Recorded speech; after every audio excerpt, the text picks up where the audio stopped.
નમસ્કાર મિત્રો, મેન્ડેલના એક સંકલન અને દ્વિસંકલન એ પ્રયોગો અને એને લગતા જે સિદ્ધાંતો જે આપણે સમજ્યા, ત્યારબાદ હવે આપણે જે સમજવાનું છે એ કેટલીક એવી ઘટનાઓ વિશે આપણે જોઈશું કે જે મેન્ડેલના સિદ્ધાંતોમાં અપવાદ રૂપે જોવા મળે છે.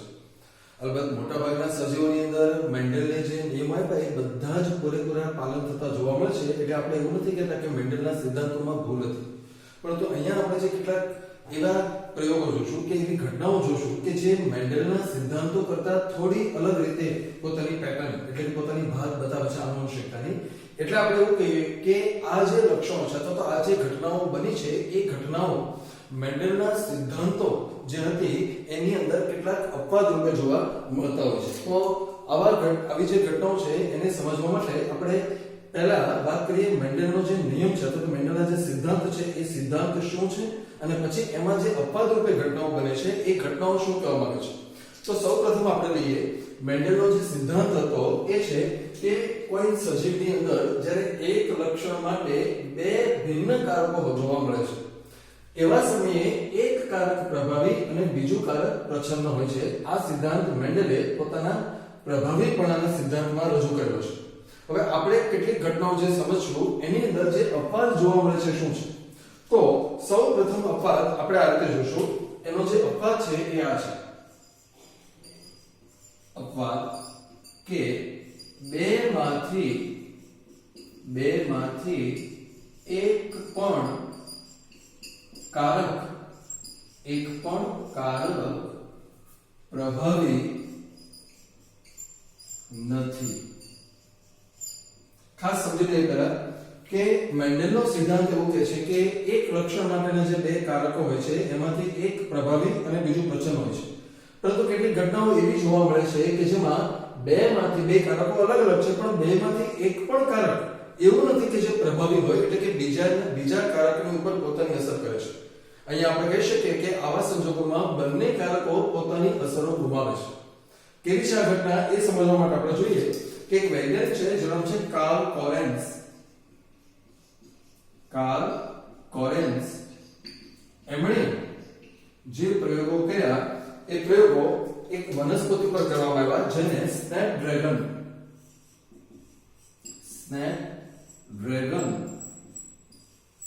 અથવા ડોગ ફ્લાવર તરીકે ઓળખાય છે. વૈજ્ઞાનિક રીતે આ વનસ્પતિ એન્ટિરાઇનમ ની પ્રજાતિની અંદર સમાવેશ છે. એન્ટિરાઇનમ ખાસ કરીને એન્ટિરાઇનમ મેજસ એવી વનસ્પતિની અંદર એમણે જે પ્રયોગો કર્યા એ પ્રયોગો એવું બતાવે છે કે આ વનસ્પતિમાં પુષ્પનો જે રંગ છે એના માટે બે કારકો હાજર છે. પણ એ બંને કારકો જ્યારે શુદ્ધ અવસ્થામાં હોય છે ત્યારે પોતાની અસર કરે છે. તો એણે જે પ્રયોગો કર્યા એ આપણે સમજીએ તો સૌપ્રથમ એન્ટિરાઇનમ સ્પીસીસ જે ડોગ ફ્લાવર છે સ્નેપડ્રેગન છે એની અંદર એણે જે પ્રયોગો કર્યા એ આવી રીતે હતા કે સૌપ્રથમ એણે જે શુદ્ધ જાતિ હોય છે જે વટાણાની અંદર પણ આપણે જોયું શુદ્ધ અને મિશ્ર જાતિઓ એ પૈકી કાર્લ કોરેન્સ શુદ્ધ લાલ પુષ્પ ધરાવતા છોડ નું પરફલન શુદ્ધ સફેદ પુષ્પ ધરાવતા છોડ સાથે કરે છે. શુદ્ધ લાલ અને શુદ્ધ સફેદ. આ શુદ્ધ હોવાની ખાતરી એમને પેઢી દર પેઢી સ્વફલનને કારણે મળે છે. ધારો કે લાલ છે એટલે જ્યારે એમાં સ્વફલન થવા દેવામાં આવે છે ત્યારે પેઢી દર પેઢી માત્ર લાલ પુષ્પ ધરાવતા છોડ ઉત્પન્ન કરે છે. એનો અર્થ એ કે શુદ્ધ છે. તો આ બાજુ સફેદ જે છોડ ધરાવતા પુષ્પ છે એ પણ પેઢી દર પેઢી માત્ર સફેદ પુષ્પ ધરાવતા છોડ ઉત્પન્ન કરે છે. એનો અર્થ એ થાય કે એ પણ શુદ્ધ છે. હવે અહીંયા જો આપણે મેન્ડેલના સિદ્ધાંતો એને અનુસરીએ તો આપણે એવી અપેક્ષા બાંધી શકીએ, એવી પૂર્વધારણા બાંધી શકીએ કે જો આ બંને રંગમાંથી લાલ રંગ પ્રભાવી હશે તો પ્રથમ પેઢીમાં બધા જ છોડ લાલ રંગના મળે છે. લાલ રંગના મળવા જોઈએ. ક્યારે? તો કે જ્યારે લાલ રંગનું કારક પ્રભાવી હોય તો. અથવા બીજી શક્યતા છે કે ધારો કે સફેદ રંગનું લક્ષણ પ્રભાવી છે તો આવા સંજોગોમાં જ્યારે પરફલન કરાવવામાં આવશે ત્યારે પ્રથમ પેઢીના છોડ સફેદ પુષ્પ ધરાવતા મળવા જોઈએ. પરંતુ આ બંને પરિણામોથી વિપરીત રીતે કાર્લ કાર્લ કોલિન્સને જોવા મળે છે કે અહીંયા જે પ્રથમ પેઢીના પુષ્પ જે પ્રાપ્ત થાય છે એ બધાની અંદર ગુલાબી રંગના પુષ્પ જોવા મળે છે. ગુલાબી રંગના પુષ્પ જોવા મળે છે. એનો અર્થ એવો થાય કે લાલ કે સફેદ બેમાંથી એક પણ પ્રભાવી નથી. હવે મેન્ડલની જ કાર્ય પદ્ધતિને ફોલો કરીને એ પોતાના પ્રયોગોને આગળ વધારે છે. એટલે કે એ હવે આ જે F1 અને આપણે નામ આપીએ છીએ F1 પેઢી, આ છે P1 પેઢી. તો અહીંયા જ્યારે ગુલાબી છોડ ધરાવતા જે છે એની અંદર સ્વફલન કરવામાં આવે છે. એટલે કે ગુલાબી છોડ ધરાવતા પુષ્પ ક્રોસ ગુલાબી છોડ ધરાવતા પુષ્પ, એટલે કે આ હવે P2 પેઢી તરીકે જોવા મળે છે. P2 પેઢી. તો અહીંયા જોવા મળે છે કે જ્યારે આ બંનેનું સ્વફલન કરવામાં આવ્યું ત્યારે એને 3 પ્રકારની સંતતિઓ પ્રાપ્ત થઈ છે. આ જે સંતતિઓ છે એ જે અલગ અલગ પ્રકારની હતી એનું વિશ્લેષણ કરતા ખ્યાલ આવે છે કે કુલ સંતતિઓમાંથી 25% સંતતિ એવી હતી કે જે લાલ પુષ્પ ધરાવતી હતી, 50% સંતતિ એવી હતી કે જે ગુલાબી પુષ્પ ધરાવે છે, અને ફરી પાછી 25% સંતતિઓ એવી છે કે જે સફેદ પુષ્પ ધરાવે છે. એટલે કે આ પ્રમાણ જે છે એને જો આપણે ગુણોત્તરના સ્વરૂપમાં દર્શાવીએ તો આપણે ખ્યાલ આવે છે કે એ પ્રમાણ A કે જેમ 2:1 પ્રાપ્ત થાય છે. તો આવા પ્રકારની જે સંતતિઓ પ્રાપ્ત થઈ છે એ શું કામ થઈ હોઈ શકે એની સમજૂતી આપવા માટે કાર્લ કોલિન્સ આ જ રીતે જે પ્રયોગો અહીંયા કરવામાં આવ્યા છે એનું ગાણિતિક સ્વરૂપ, એનું જે નિરૂપણ છે એ આ રીતે કરી શકાય છે કે ધારો કે આપણે લાલ પુષ્પ માટે જો કેપિટલ R સંજ્ઞા વાપરવામાં આવે, લાલ માટે આપણે કેપિટલ R સંજ્ઞા વાપરીએ છીએ, તો જે શુદ્ધ લાલ છોડ હોય છે અહીંયા આપણે લઈએ કે લાલ માટે કેપિટલ R વાપરીએ છીએ અને સફેદ માટે ધારો કે આપણે W સંજ્ઞા વાપરીએ છીએ. અહીંયા સ્મોલ r પણ લઈ શકાય છે, સ્મોલ r. તો સફેદ માટે જ્યારે W સંજ્ઞા વાપરવામાં આવે છે ત્યારે આપણને ખ્યાલ આવે કે શુદ્ધ લાલ સ્વરૂપના જે છોડ છે અહીંયા આપણે લખીએ શુદ્ધ લાલ, એનું જે સ્વરૂપ છે એ છે કેપિટલ R ક્રોસ અહીંયા આપણે બતાવીએ શુદ્ધ સફેદ, તો એનું જે બંધારણ છે એ W એટલે કે બંને શુદ્ધ છે. પ્રથમ પેઢીની અંદર જે જન્યુઓ પ્રાપ્ત થાય છે એ અહીંયા આપણે લખીએ કે આ છે P1 પેઢી. હવે આપણે બતાવીએ છીએ G1 એટલે કે પ્રથમ પેઢીના જે જન્યુઓ છે એ અહીંયાથી પ્રાપ્ત થાય છે કેપિટલ R અને અહીંયાથી પ્રાપ્ત થાય છે કેપિટલ W. આ રીતે છે. જ્યારે એમની વચ્ચે પરફલનને કારણે સંતતિઓ પ્રાપ્ત થાય છે એ આ પ્રમાણે છે કે એ છે R અને W કે જે ગુલાબી છોડ ઉત્પન્ન કરે છે. એટલે કે આ છોડ એટલે જ્યારે R અને W બંને સાથે છે ત્યારે અહીંયા જોવા એ મળે છે કે ધારો કે જો R પ્રભાવી હોત તો અહીંયા આ પેઢીના છોડ લાલ રંગના પુષ્પ ધરાવે અને જો W પ્રભાવી હોય તો આ પેઢીના છોડ સફેદ પુષ્પ ધરાવે. પરંતુ અહીંયા નથી લાલ કે નથી ગુલાબી, એટલે કે બંને કારકો પોતાની અસર ગુમાવે છે.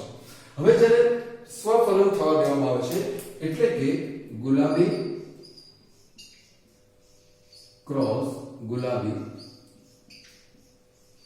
એટલે કે R W અને R W. એવા સમયે આ સમયે જે બંને પ્રકારના છોડ એટલે અહીંયા આપણે આ બતાવીએ છીએ કે આ આપણી P2 પેઢી છે, આ જે હતી F1 પેઢી હતી. તો P2 પેઢીની અંદર જે વિષમ યુગ્મિક પ્રાપ્ત થયા છે એ બંને બે પ્રકારના જન્યુઓ ઉત્પન્ન કરે છે. બંનેની અંદર અડધા જન્યુઓ R ધરાવે છે, અડધા જન્યુઓ W ધરાવે છે. આ બાજુ અડધા જન્યુઓ R ધરાવે છે અને અડધા જન્યુઓ W ધરાવે છે. તો આવા પ્રકારના જે સંકરણો થાય છે એની અંદર આગળ જતા જે સ્વફલન જોવા મળે છે એને આપણે પાછું પ્યુનેટ ચોરસ વડે રજૂઆત કરીએ તો આ પ્રકારનું પ્યુનેટ ચોરસ આપણે અહીંયા બે બે જન્યુઓ બને છે એટલે આપણે 3x3 નું પ્યુનેટ ચોરસ બનાવી શકીએ. એ ચોરસ આ રીતે બને છે.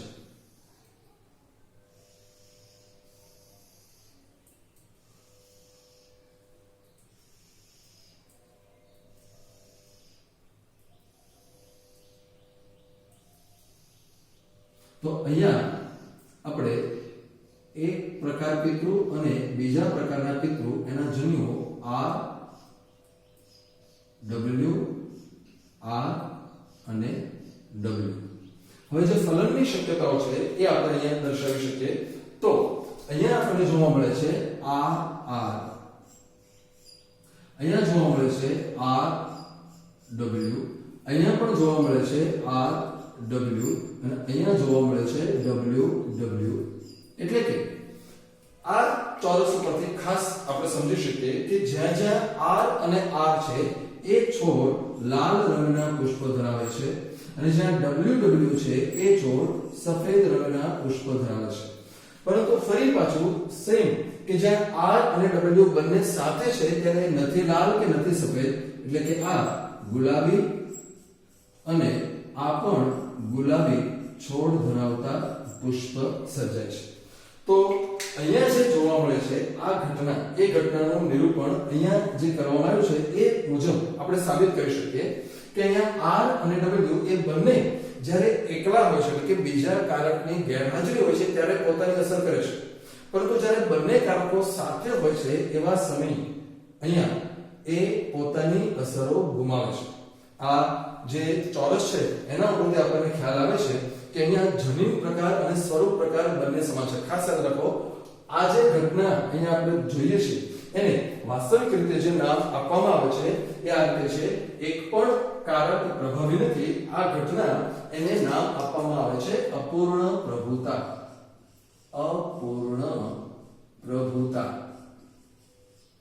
અપૂર્ણ પ્રભુતા નામ એટલા માટે આપવામાં આવે છે કારણ કે બેમાંથી એક પણ કારક સ્વયં પોતે પ્રભાવી નથી. તો ખાસ યાદ રાખીએ કે અપૂર્ણ પ્રભુતા એવી ઘટના છે કે જેમાં સ્વરૂપ પ્રકાર અને જનીન પ્રકાર બંને એક સમાન રહે છે. મેન્ડલનો જે એક સંકળનો પ્રયોગ હતો એમાં આપણે જોયું કે એમાં સ્વરૂપ પ્રકાર હતું 3:1 અને જનીન પ્રકાર હતો 1:2:1. પરંતુ આ ઘટના અહીંયા આપણે એને સ્વરૂપ અને જનીન બંને પ્રકારોનું જો રજૂઆત કરીએ તો આપણને આ રીતે મળે છે. સ્વરૂપ પ્રકાર બરાબર અહીંયા આપણે લખીએ લાલ જેમ ગુલાબી જેમ સફેદ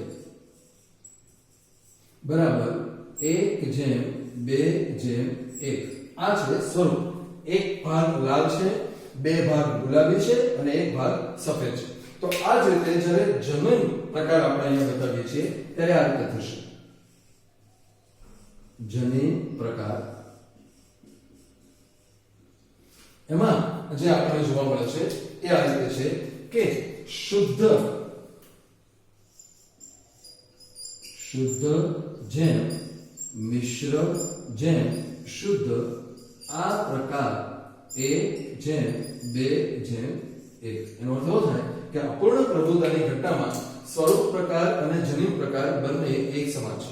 આ એક એવી ઘટના છે કે જેમાં બંને કારકો પોતાની અસર ગુમાવે છે. ખાસ યાદ રાખો કે જ્યારે આ R અને W ભેગા થાય છે ત્યારે નથી R ની અસર થતી કે નથી W ની. એટલે કે અહીંયા આપણે લખવું જોઈએ કે લાલ અને સફેદ આ બંને કારકો પોતપોતાની અસર ગુમાવે છે અને એક નવી જ અસર ઉત્પન્ન કરે છે. એટલા માટે આપણે કહીએ છીએ કે R પ્રભાવી નથી અને W પણ પ્રભાવી નથી. એટલે કે આ ઘટના અપૂર્ણ પ્રભુતા તરીકે ઓળખાતી હોય છે. આવી જ બીજી કેટલીક ઘટનાઓનો અભ્યાસ પણ અહીંયા આપણે હવે કરશું કે જેમાં મેન્ડલના આ જ સિદ્ધાંતની અંદર એક બીજો અપવાદ જોવા મળે છે. તો મેન્ડલના જે સિદ્ધાંતો છે એના અપવાદોમાં જે બીજી ઘટના આપણે સમજવાની છે એ છે કે આ જે એક લક્ષણના બે ભિન્ન કારકોમાંથી એક પ્રભાવી અને બીજું પ્રચ્છન્ન હોય છે. એનો જે પ્રથમ અપવાદ આપણે જોયો એ હતો અપૂર્ણ પ્રભુતા, જેમાં આપણે એવું જોયું કે બેમાંથી એક પણ કારક પ્રભાવી નથી. હવે જે અપવાદની આપણે ચર્ચા કરીએ છીએ એ છે એવો અપવાદ કે જેમાં બંને કારકો પ્રભાવી હોય છે, બંને કારકો પ્રભાવી હોય છે. એટલે કે જ્યારે બે કારકો છે એ બંને કારકો પોતપોતાની અસર જાળવી રાખે છે. તો અહીંયા આ જે પ્રયોગો થયા એમાં આપણે જોવા મળે છે કે કેટલાક દૂધાળા જે પશુઓ છે, ઢોર-ઢાંખર જે હોય છે, એમની રૂંવાટીના રંગ ઉપર પ્રયોગો કરવામાં આવેલા. એવું જોવા મળે છે કે જે શુદ્ધ લાલ રૂંવાટી ધરાવતા ઢોર, શુદ્ધ લાલ રૂંવાટી ધરાવતા જે ઢોર હોય છે એનું સંકરણ શુદ્ધ સફેદ રૂંવાટી ધરાવતા છોડ સાથે કરવામાં આવે છે. અહીંયા આ બાબતને આપણે સમજી શકીએ એટલા માટે એની કેટલીક સંજ્ઞા આપણે બતાવીએ કે ધારો કે જે ઢોર એવા છે કે જેના શરીર ઉપરની બધી જ રૂંવાટી લાલ છે એને આપણે આવી રીતે ડાર્ક બોક્સ ની અંદર બતાવીએ. ધારો કે આ બોક્સ બધી જ લાલ રૂંવાટી દર્શાવે છે. તો બીજી બાજુ જે સફેદ રૂંવાટી ધરાવે છે એને આપણે આ રીતે બ્લેક રાખીએ કે એના શરીરની બધી જ રૂંવાટી સફેદ છે, એટલે કે એની રૂંવાટીમાં રંગ જોવા મળતો નથી. તો જ્યારે વૈજ્ઞાનિકોએ શુદ્ધ લાલ રૂંવાટી ધરાવતા ઢોર અને શુદ્ધ સફેદ રૂંવાટી ધરાવતા જે ઢોર છે એમની વચ્ચે જ્યારે સંકલન કરવામાં આવ્યું ત્યારે એમણે જોયું કે એમની જે પ્રથમ પેઢી છે એની અંદર અહીંયા બધા જ ઢોરમાં કાબર ચિત્રી રૂંવાટી જોવા મળે છે. ઓકે, કાબર ચિત્રી રૂંવાટી અહીંયા ખાસ ભૂલ પડવાની શક્યતા છે. આપણે એમ કહીએ છીએ કે અહીંયા જેટલી પણ સંતતિઓ પ્રાપ્ત થઈ એ દરેક સંતતિની અડધી રૂંવાટી લાલ અને અડધી રૂંવાટી સફેદ છે. યાદ રાખીએ, આપણે એવું નથી વિચારતા કે અડધી સંતતિની રૂંવાટી લાલ અને અડધી સંતતિની રૂંવાટી સફેદ, એવું નથી. ખાસ યાદ રાખીએ કે દરેક સંતતિની પોતાની અડધી રૂંવાટી સફેદ અને અડધી રૂંવાટી લાલ હતી. એટલે કે એનું જે ગ્રાફિકલ પ્રેઝન્ટેશન એ આપણે આમ કરીએ છીએ કે આ બધા જ ઢોર એ આવા પ્રકારના હતા કે જેમાં અડધી રૂંવાટી લાલ હતી અને બાકીની અડધી સફેદ હતી. તો અહીંયા જે લાલ પણ જોવા મળે છે અને સફેદ પણ જોવા મળે છે. તો જ્યારે એની વચ્ચે સ્વફલન જે કરવામાં આવે છે અથવા તો જે એમની અંતઃ પ્રજનન કરવામાં આવે છે ત્યારે અહીંયા આપણે ફરી વખત લખીએ કાબર ચિત્રી રૂંવાટી ક્રોસ કાબર ચિત્રી રૂંવાટી. આ પ્રકારે જ્યારે ફલન કરવામાં આવે છે ત્યારે ફરી પાછું એમને 3 પ્રકારના સંતાનો પ્રાપ્ત થાય છે. એની પછીની પેઢીમાં 3 પ્રકારની સંતતિઓ જોવા મળે છે. 25% સંતતિ એવી છે કે જે લાલ રૂંવાટી ધરાવે છે, 50% સંતતિ એવી છે કે જે કાબર ચિત્રી રૂંવાટી ધરાવે છે અને 25% સંતતિ એવી પ્રાપ્ત થાય છે કે જે સફેદ રૂંવાટી ધરાવે છે. એનો અર્થ એ થાય કે ફરી પાછું અહીં પ્રમાણ 1:2:1 પ્રાપ્ત થાય છે. તો અપૂર્ણ પ્રભુતા કરતા આ જે ઘટના જોવા મળી એ તદ્દન અલગ જોવા મળી. નથી મેન્ડલના સિદ્ધાંતોનું પાલન થતું કે નથી અપૂર્ણ પ્રભુતા પ્રમાણે આનુવંશિકતા જળવાતી. અહીંયા કંઈક અલગ જ ઘટના જોવા મળે છે. આ બાબતની રજૂઆત એ કઈ રીતે થઈ શકે એને સમજીએ આપણે. તો સેમ લાલ રંગ માટે જો આપણે આ અને સફેદ રંગ માટે જો W સંજ્ઞાનો ઉપયોગ કરવામાં આવે, લાલ રંગ માટે આપણે કારકો માટે R અને સફેદ માટે W સંજ્ઞાનો ઉપયોગ કરીએ છીએ તો આપણે ખ્યાલ આવે કે જે લાલ રૂંવાટી ધરાવતા જે ઢોર હતા, લાલ ક્રોસ અહીં આપણે લખીએ સફેદ. તો લાલ એટલે R અને સફેદ એટલે W. અહીંયા આપણે જોશું કે જે સંકરણનો જે વારસાનો જે ચાર્ટ છે એ અને પિરિયડ ચોરસ બંને અપૂર્ણ પ્રભુતા જેવા જ હશે. પણ ખાસ યાદ રાખો કે અપૂર્ણ પ્રભુતામાં જે સ્વરૂપ પ્રકાર જોવા મળ્યા એના કરતા એ પ્રકારો અહીંયા જુદા હશે. તો જ્યારે એમની અંદર એટલે અહીંયા આપણે જે બતાવીએ છીએ આ P1 પેઢી છે, એની અંદરથી જ્યારે ગેમેટ્સ બને છે ત્યારે બધા ગેમેટ્સ R ધરાવે છે, અહીંયા બધા ગેમેટ્સ W ધરાવે છે. આ છે જીવન પેઢી.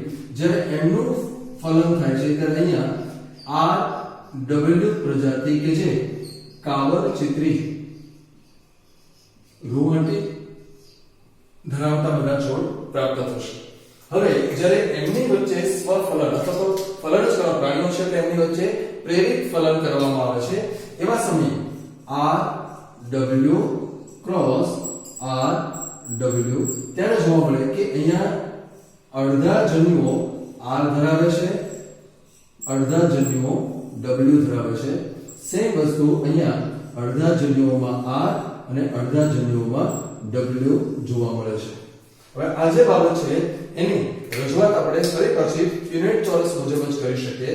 તો એ પ્યુનેટ ચોરસ આ રીતે બને છે કે જેમાં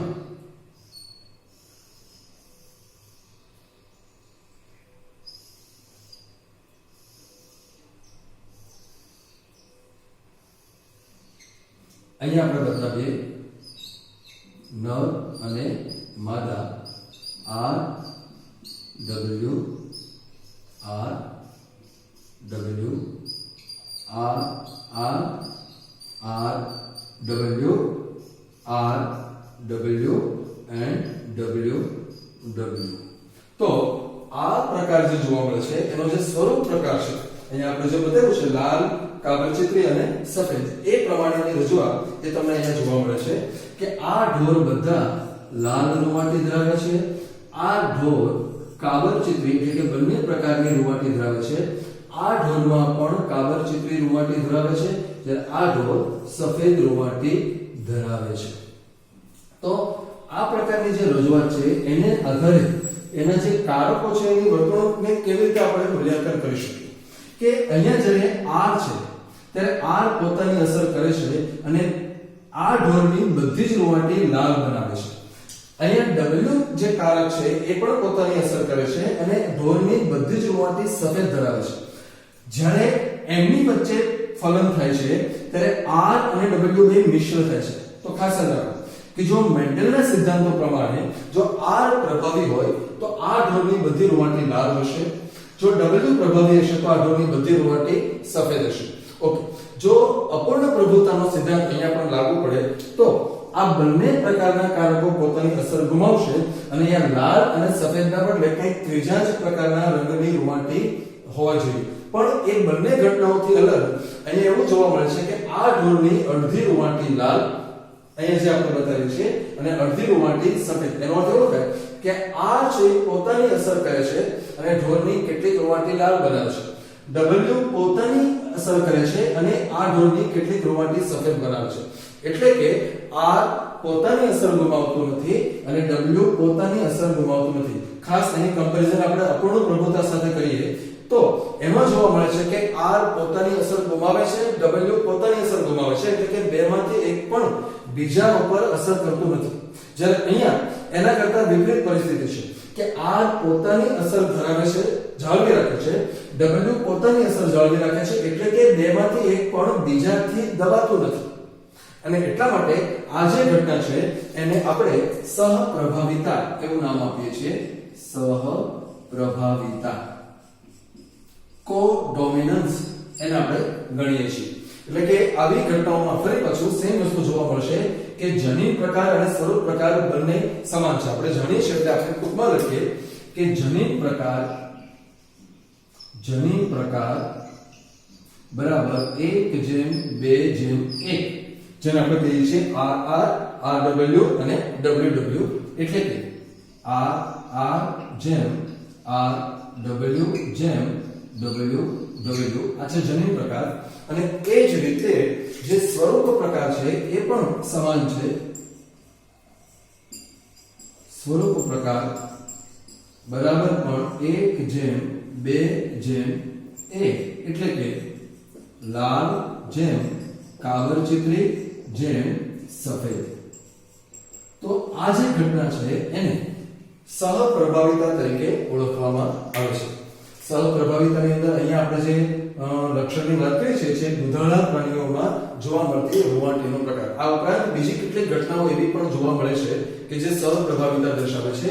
દાખલા તરીકે એના આપણે અહીંયા થોડી ચર્ચા કરીએ. સૌપ્રથમ એની જે એક્ઝામ્પલની આપણે વાત કરી છે એ છે મનુષ્યના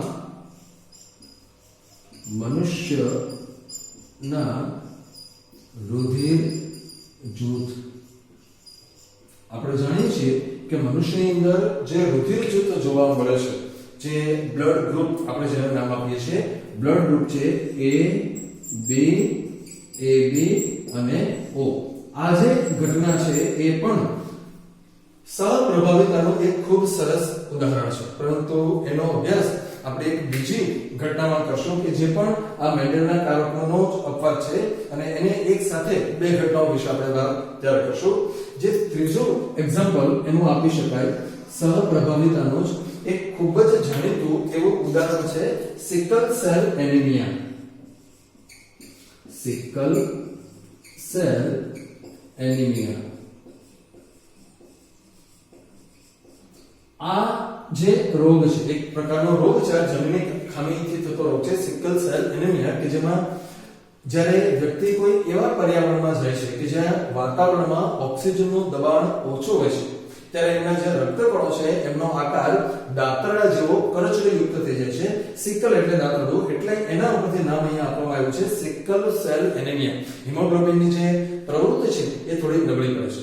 તો અહીંયા આપણે જોઈએ કે આપણા જે રક્તકણો છે એની અંદર હિમોગ્લોબિનની જે રચના છે, હિમોગ્લોબિનનું જે બંધારણ છે એને બતાવવા માટે આપણે જે સંગ્રામનો ઉપયોગ કરીએ છીએ એ છે HBA. HBA કે જે સામાન્ય છે, પરંતુ કેટલાક સંજોગોની વિકૃતિને કારણે આ જ જનીનનું એક રૂપાંતરિત સ્વરૂપ જોવા મળે છે કે જે HBS કે જે વિકૃત છે. તો જો વ્યક્તિઓની અસર જોવામાં આવે તો ખ્યાલ આવે કે એક વ્યક્તિની અંદર એક લક્ષણ માટે બે કારકો છે.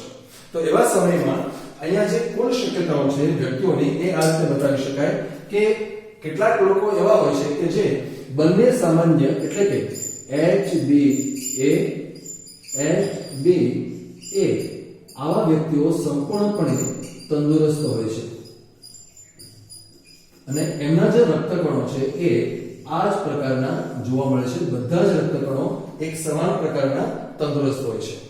તો કેટલાક વ્યક્તિઓ એવા હોય છે કે જે બંને કારકો વિકૃત ધરાવે છે, એટલે કે HBS અને HBS.